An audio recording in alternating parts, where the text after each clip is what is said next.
मैंने कहा चलो बेटा। नहीं चलना है मुझे। कब तक चलेगा ये? मेरे रास्ते में कितनी रुकावटें हैं और कितनी बार करूं?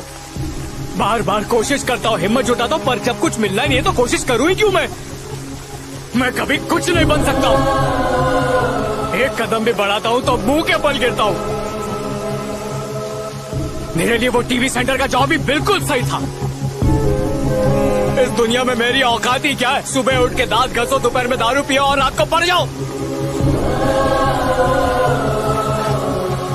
अरे छोड़ दीजिए। छोड़ दो मतलब? छोड़ दो मतलब आप नहीं समझेंगे। मैं नहीं समझता या तुम? मेरी जनरेशन में हमसे गलतियां होती थी, लेकिन हम उसे छोड़ते नहीं थे। छोटी से छोटी गलती को भी ढूंढ ढूंढ कर निकालते थे, उसे ठीक करते थे, फिर आगे बढ़ते थे। लेकिन तुम्हारी जनरेशन में यही प्रॉब्लम है। अगर कोई चीज या कोई इंसान या कोई सपना पसंद न आए तो उसे वहीं छोड़कर दूसरी राह पर निकल पड़ते हो। अगर हर चीज इसी तरह छोड़ते रहे तो आखिर में तुम खाली हाथ ही रह जाओगे। अगर कोई प्रॉब्लम खड़ी हो जाती है तो उसका सामना क्यों नहीं करते, उसे सॉल्व क्यों नहीं करते? अगर तुम्हारे किए हुए काम पर कोई उंगली उठाता है तो उसे उसका जवाब दो, और अगर जवाब पता नहीं तो ढूंढो। अगर अपनी गलतियां सुधार लोगे तो दुनिया की कोई ताकत तुम्हें नहीं रोक सकती।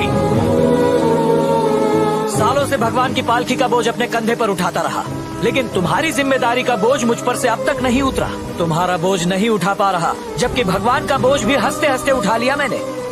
बेटा अब भी टीवी सेंटर में ही काम करेगा।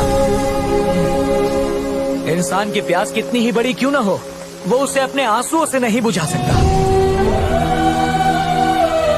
तुझे तो बातें टालने की आदत है ना, मेरी बातों को भी ऐसे ही टाल देना। अब चल।